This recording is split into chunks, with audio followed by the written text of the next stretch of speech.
preguntamos a alguien a la pasada, hola, ¿cómo estás?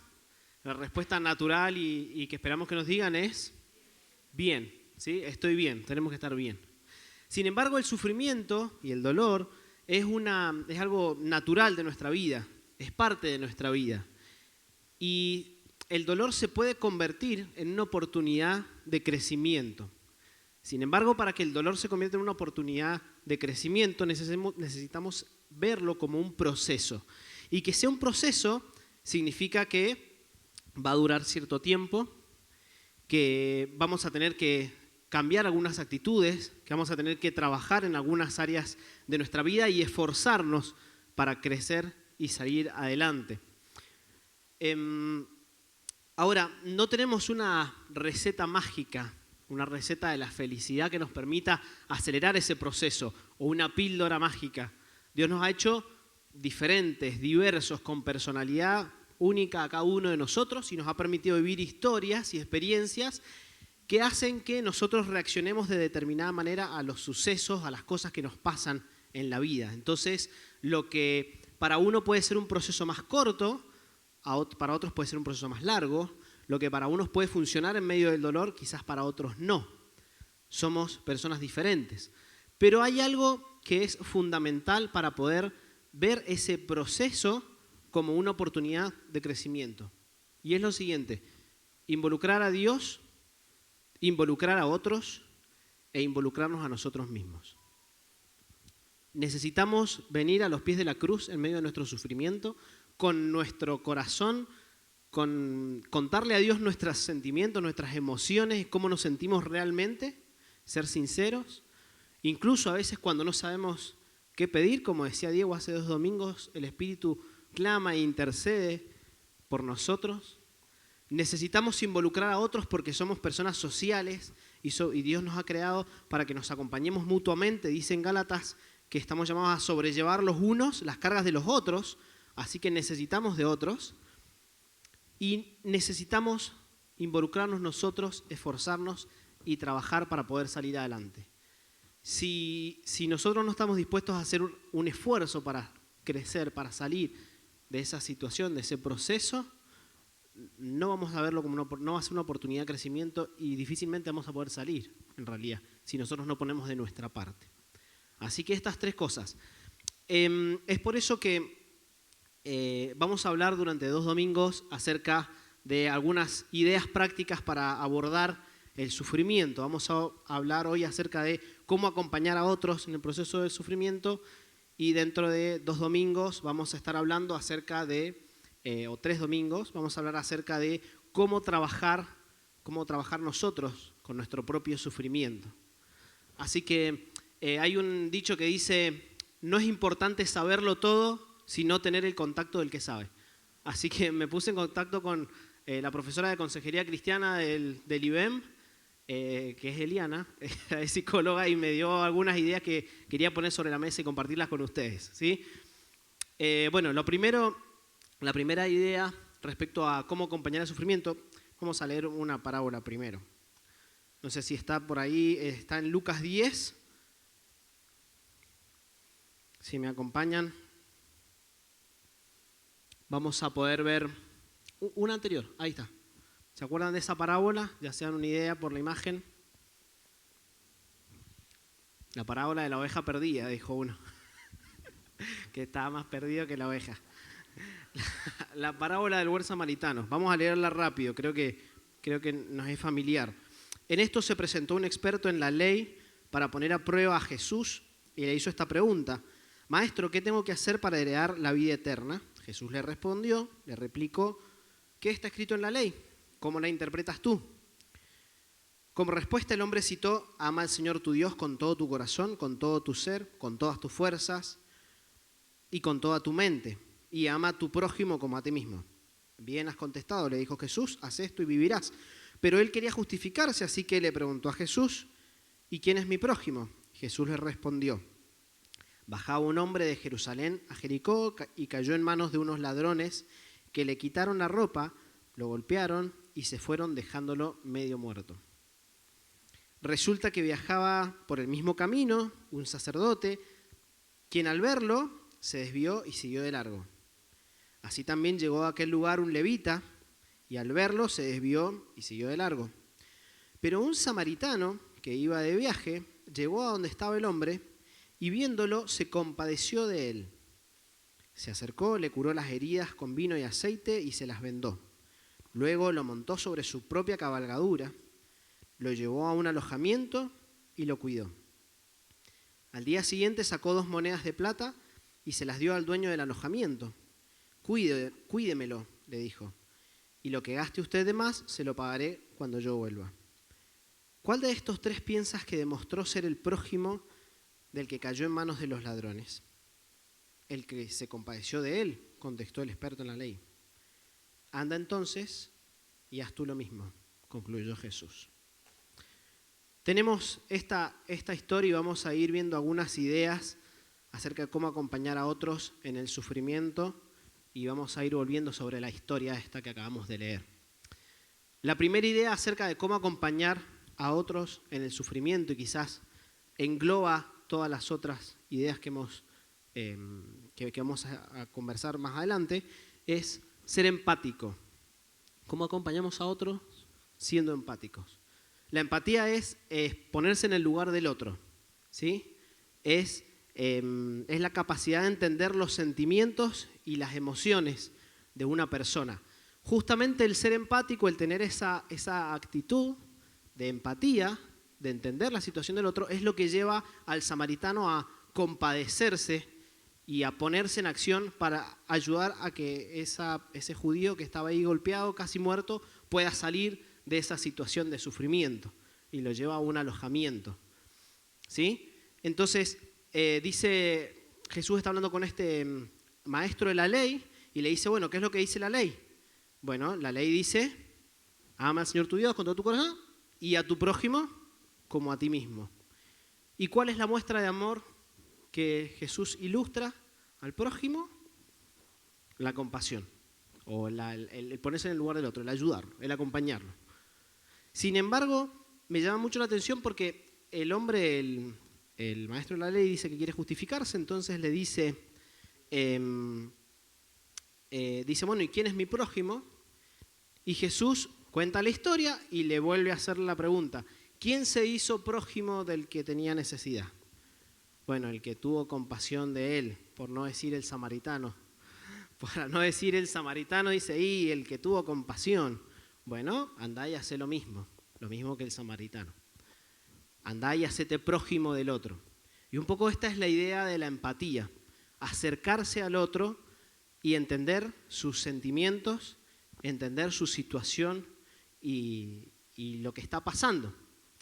No sé si te ha pasado alguna vez que has estado contándole a alguien alguna situación difícil, algo que te genera dolor, angustia, que te preocupa, y la persona te empieza a escuchar, pero al rato empieza a mirar el celular, después empieza a mirar para arriba, después empieza a hacer otra cosa, o pasa un vecino y lo saluda, ¿cómo andás? ¿Qué hacés, hincha boca?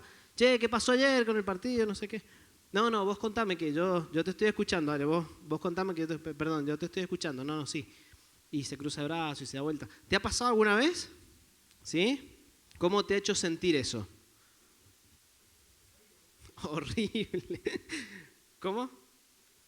Sí, desvinculado del otro. Bueno, ahora, la pregunta, ¿sos consciente de cuántas veces vos has actuado así con otros? Porque hay algunas personas que tienen mucha habilidad social y estas cosas les salen muy natural, y hay otros que tenemos que remarla un montón y nos cuesta. Por ahí nos están contando algo y nuestra mente empieza como a divagar, o quizás dijo algo y nos acordamos de que no hicimos tal cosa, o que estaba pensando cómo resolver tal, y a veces nos desconectamos y cuando nos damos cuenta ya la conversación va por la mitad. ¿Te ha pasado eso? O por ejemplo, le contás a alguien, no sé, que estás por atravesar una situación que te preocupa, o que te va a generar cierta ansiedad o dolor, o no sé, un tratamiento médico que tenés que empezar a partir de tal fecha, o cambios en tu trabajo, o cambios en tu vida, no sé, o algo. Quizás tenés una relación cercana con la persona y le decís, mirá, sabes que estoy un poco preocupado porque la persona te escucha y está todo bien, pero cuando llega la fecha y empezás a vivir ese proceso, la persona con la que vos imaginabas que en algún momento te iba a preguntar, o te iba a llamar, o te iba a acompañar durante ese proceso, se borró, no está. ¿Te ha pasado alguna vez eso también? A mí me ha pasado un par de veces. Y también nos pasa que por lo general tendemos a, si nos cuestan esas cosas, tendemos a veces a no ser empáticos en ese sentido. Y eso es lo contrario a la empatía. Y lo principal para poder acompañar a otros en el sufrimiento es ser empáticos, es involucrarnos con su situación, con sus emociones, con lo que la persona está sintiendo. Algunas ideas. Ahora, la siguiente diapositiva. Dice, ¿qué puedo hacer para acompañar a otros en sufrimiento? Podemos ser empáticos, pero específicamente, ¿qué puedo hacer? Y hay algunas ideas ahí en la diapositiva. La primera, escuchar activamente. ¿Qué significa escuchar activamente? Prestar atención a lo que la persona me está conversando, me está contando, ¿sí? Que todos mis sentidos estén enfocados en la conversación, que podamos percibir realmente el peso que tiene esa historia, ese sentimiento que la persona nos cuenta. Eso es ser empático, es realmente compartir esos sentimientos con la persona. La siguiente, bueno, ofrecer una retroalimentación empática. ¿Qué quiere decir? No quiere decir que ahí nomás tenemos que salir a dar un montón de consejos o ahí nomás tenemos que hablarle y contarle una historia nuestra que fue más dolorosa, más trágica. No, sino que cuando nos están contando, la otra persona perciba que realmente estamos escuchándolos activamente. ¿Sí? Asentimos con la cabeza, podemos tocarle el hombro, no sé si está muy angustiado, está llorando, pero que realmente sienta que nosotros y que todo nuestro ser le está prestando atención, porque por ahí si decimos, bueno, vos contame, lo que pasa es que estoy mirando esto, vos contame, yo te escucho. Eso no es ofrecer una retroalimentación empática, ni es demostrarle que me estoy involucrando con su dolor, con sus emociones, con su sufrimiento. Entonces, eso es súper importante, escuchar activamente, prestar atención realmente con todos mis sentidos y ofrecer una retroalimentación empática, que la persona perciba que estamos involucrándonos con su dolor. En la siguiente, prestar atención a la comunicación verbal y no verbal de la otra persona. Bueno, y a la nuestra también. Pero muchas veces las personas nos dicen cosas con sus palabras, pero nos dicen mucho más con sus gestos y con su comunicación no verbal, ¿sí? Las personas que trabajan en psicología, en consejería o tienen esas habilidades sociales perciben mucho más esto. Por ejemplo, si tal vez vos le hiciste una pregunta y la persona agacha la cabeza, quizás no te dijo nada, pero sí te dijo algo. Quizás hay algo atrás de eso. O quizás la persona no te dijo que alguien le hizo daño, pero cuando vos preguntás algo, llora por esa situación. Bueno, eso ya te dice algo.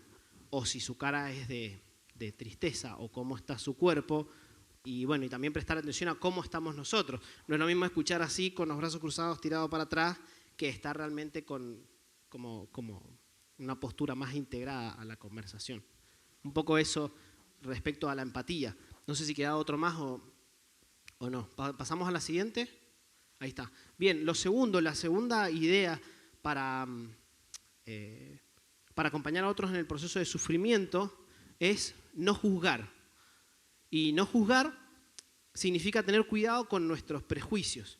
La verdad que todos tenemos prejuicios, pero muchísimos, y tenemos prejuicios para todo, y no somos conscientes por lo general de los prejuicios que tenemos. Los prejuicios son los que nos llevan a actuar de determinada manera y los prejuicios son los que nos ayudan a tomar decisiones, hasta lo más mínimo. Hasta si vos vas al supermercado y elegís una marca u otra. Vos no sabés quizás por qué la elegiste, pero hay algún mecanismo en lo inconsciente que te hace elegir eso, por ejemplo. Y así pasa en todas las decisiones que tomamos y así pasa en la forma en la que nos acercamos a una situación nuestra y nos acercamos a una situación que otra persona nos está contando. Y cuando vemos la parábola esta del buen samaritano, el tema del prejuicio o el no juzgar es como el punto de quiebre, de inflexión en la historia, ¿sí? La historia viene bien.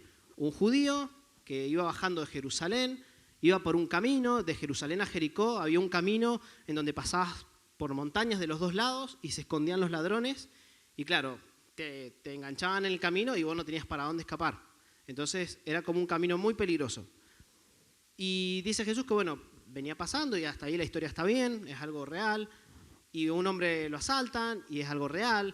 Y pasa y viene un sacerdote que venía del templo y un levita.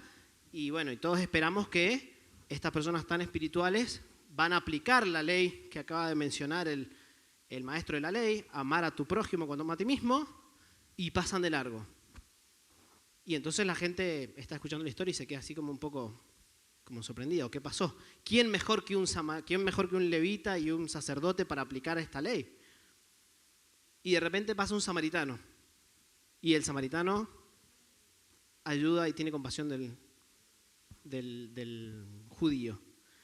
Y los judíos y los samaritanos no se hablaban, no se trataban, había una lucha, una confrontación étnica, religiosa, que a nosotros nos cuesta un poco entender hoy en este mundo occidental en el que vivimos en esta época, pero era algo muy, muy chocante. Era como enemigos realmente muy, muy fuertes. Y los judíos los tenían por impuros a los samaritanos, los rechazaban, ¿sí? El que come comida de un samaritano es peor que el que come carne de cerdo, decía la Mishnah y los rabinos de aquella época. Así que imagínense lo duro que era ser samaritano y lo duro que era la relación entre un samaritano y un judío. Pero aún así, este samaritano llega, ve que está el judío ahí tirado, y en vez de empezar a formular prejuicios, de decir, bueno, es judío, le tocó, y la verdad que gracias a Dios que no soy como este judío que está tirado, porque los judíos oraban así, decían gracias a Dios porque no soy como los samaritanos. Podría haber dicho gracias a Dios que no soy como este judío que está tirado muerto.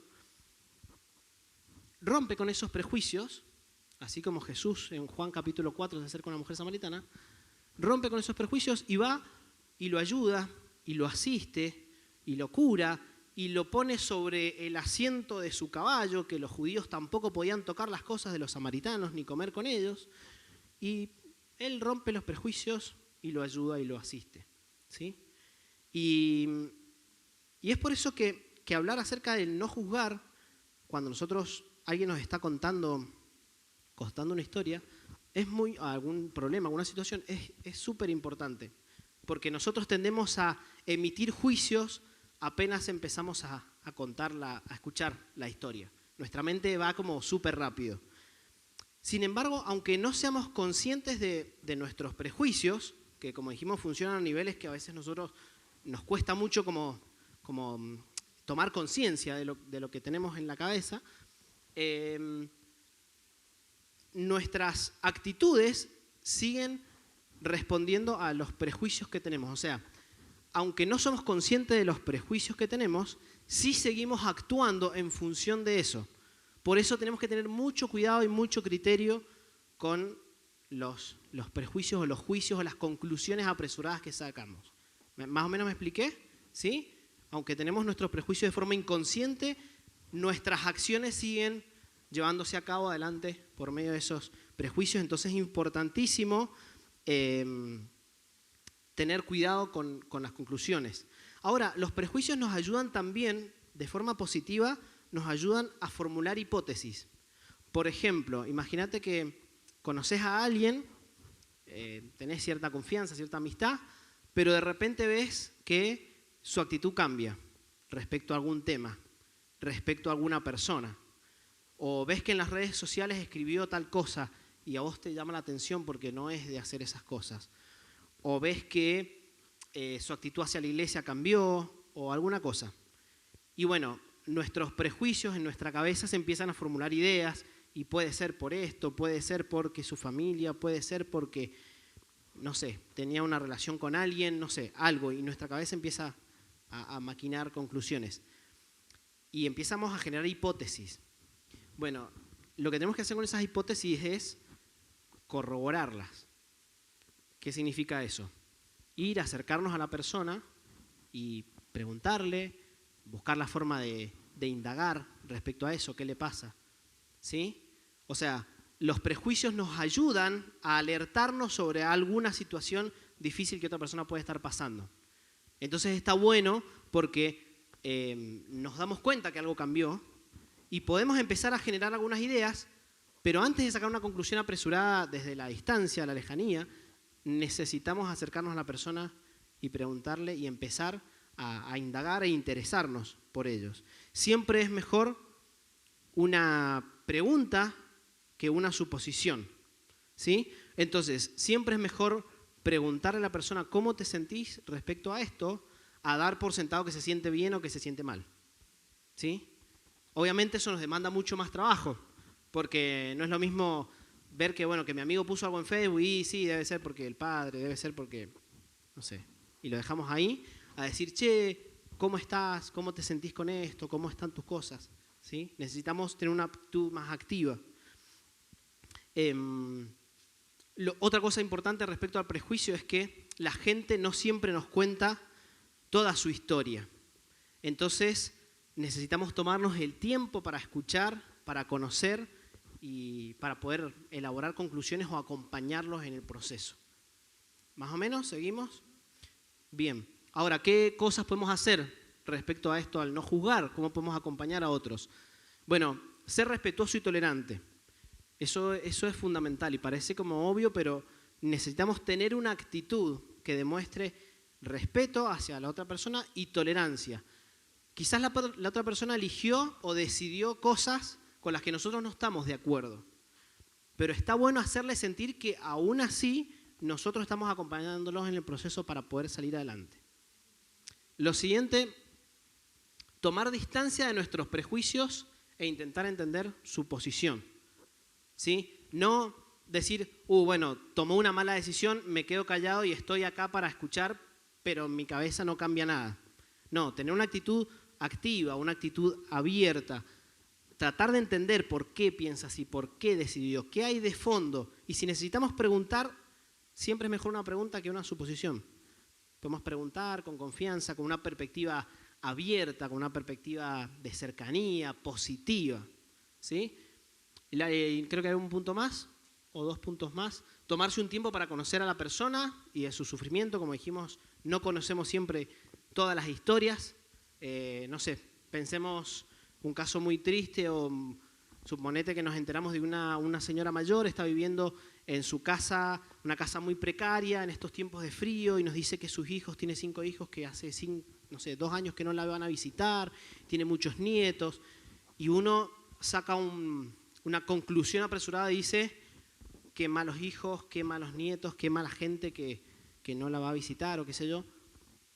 Entonces quizás empezás a indagar un poco más y cuando hablas con los hijos te dicen sí, pero mi mamá me abandonó cuando tenía, no sé, 3 años y volvió a aparecer cuando yo tenía 30. Y mis hermanitas que eran más grandes, ella dejaba que las abusaran y no sé, te empezás a dar cuenta que la historia es más compleja de lo que de un solo cuadrito, una sola imagen. Estoy poniendo un extremo por todos los lados, pero nos ayuda a ilustrar la idea, ¿sí? Bien, no sé si queda otro punto más. Bueno, ser conscientes de que nuestros juicios son imperfectos y esto es súper fundamental porque nosotros tendemos a pensar que nuestras decisiones siempre son las mejores, nuestros consejos siempre son los más sabios porque a nosotros nos pasó, porque lo vivimos, porque vimos algún ejemplo cercano. Sin embargo, tenemos que entender que nuestros juicios son imperfectos, ¿sí? O sea, nosotros no tenemos el control de toda la situación ni todas las respuestas. Entonces, estar abiertos a que quizás lo que decidió la otra persona no es lo que hubiéramos decidido nosotros, pero ojo con decir, no, esto hubiera sido mucho mejor o no de forma apresurada. Bien, lo siguiente y el último punto respecto a qué hacer tiene que ver con no hablar de más. Y esto es algo que nos cuesta. No hablar de más tiene que ver con tener cuidado con nuestras palabras y con las frases armadas que hay, ¿sí? Bueno, va a estar todo bien, bueno, sí, te entiendo, y quizás decimos te entiendo, pero en realidad jamás pasamos por una situación ni parecida. La verdad que cuando alguien nos cuenta algo, muchas veces tendemos a pensar que está esperando nuestro consejo rápido o una predicación y un montón de versículos y un montón de frases, y la verdad es que por lo general no es así. Me gusta mucho la historia de esta parábola que cuenta Jesús, porque no hay diálogo entre las personas. No sé si lo habías notado. No habla el samaritano con el judío. O sea, como lo narra Jesús, obviamente. No hay un diálogo. El único diálogo el único diálogo que hay es el que tiene el samaritano con el dueño del hospedaje. Y es, acá tiene unas monedas, cuídemelo, si gasta algo de más, yo después se lo pago cuando vuelva. Las únicas palabras que se pronuncian en la historia son palabras de cuidado. Nada más. Lo justo y lo necesario. Y a veces nosotros tendemos a pensar que cuando alguien nos cuenta, lo que está haciendo es esperando nuestro consejo, nuestro discurso, nuestras historias, nuestras palabras, nuestros consejos bíblicos.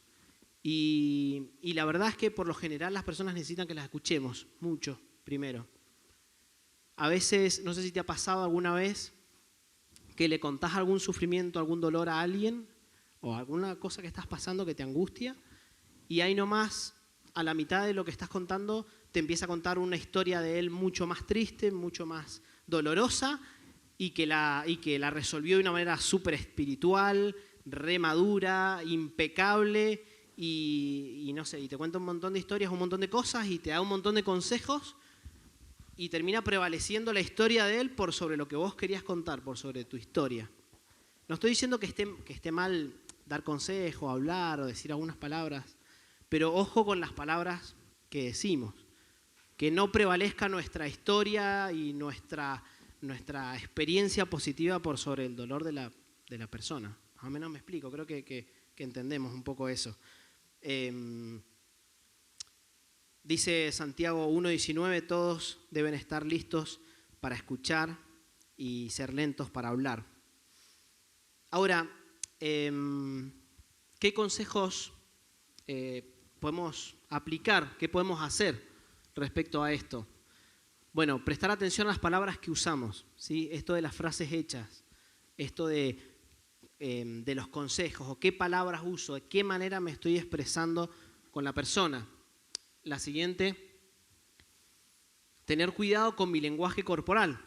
Otra vez, si alguien nos está contando algo que le genera dolor, vergüenza, algo muy trágico, muy terrible, y nosotros ponemos una cara así de escándalo y nos escandalizamos, y obviamente eso es cero empático y estamos diciendo, aunque no decimos nada con nuestra boca, estamos diciendo mucho con nuestros gestos y la otra persona no va a querer seguir contándonos nada, porque le está causando vergüenza y dolor y sabe que es algo difícil y nosotros lo primero que hacemos en vez de tener una actitud positiva y de tratar de entender, saltamos así como escandalizados. Entonces, ojo con nuestro lenguaje corporal también. Lo siguiente, tener cuidado con los consejos bíblicos o las palabras de aliento. Y esto es muy importante porque cuando vamos a dar un consejo bíblico, una palabra de aliento, muchas veces por ayudar caemos en dar un consejo que es psicológicamente funcional, pero teológicamente incorrecto. Por ejemplo, no te preocupes, Dios te va a sanar porque Dios es bueno.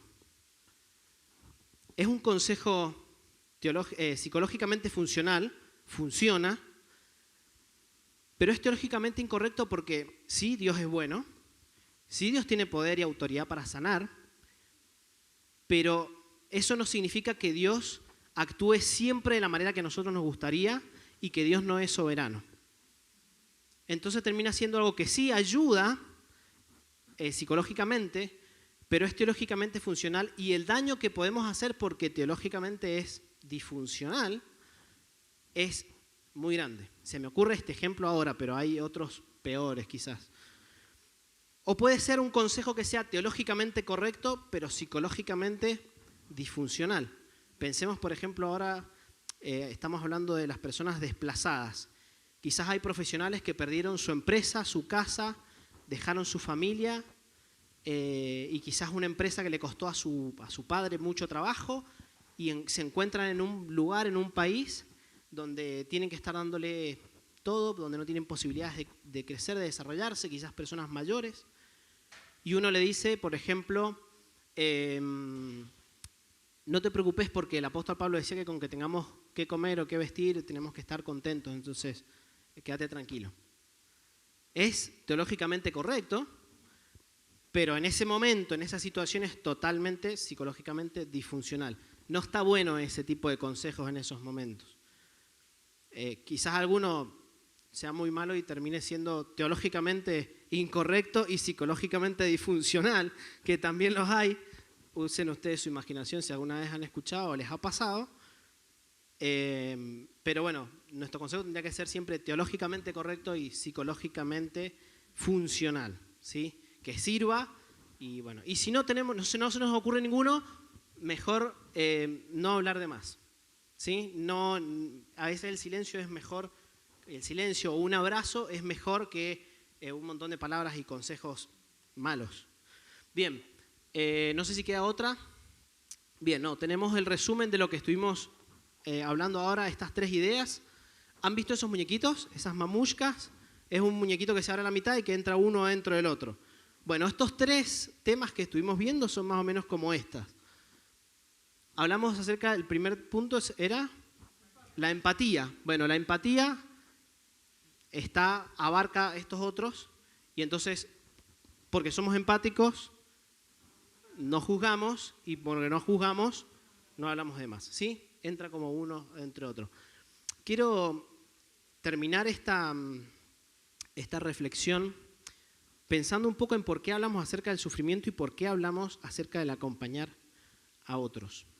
Quizás alguien escucha a los cristianos hablar acerca de acompañar a otros en el sufrimiento y diga, esto es porque se creen que se la saben a todas, porque creen que tienen la super verdad o que son los salvadores de las personas. Pero la verdad es que no. La verdad es que justamente hemos hablado de las cosas que más nos cuestan. Y nuestra base y nuestro fundamento para hablar acerca de cómo acompañar a otros en el sufrimiento es que confiamos y hemos depositado nuestra fe en un Dios que se involucró en nuestro sufrimiento. Hemos hablado en esta serie acerca del sufrimiento y el dolor y hemos dicho que todo el dolor y el sufrimiento que vivimos en el mundo es a causa del pecado y la maldad desde el principio del ser humano. Y es consecuencia lo que estamos viendo acerca de eso. Bueno, el Dios en el que hemos depositado nuestra confianza y nuestra fe es un Dios que decidió experimentar en carne y hueso las consecuencias de nuestro pecado. Y decidió vivir bajo nuestras propias consecuencias.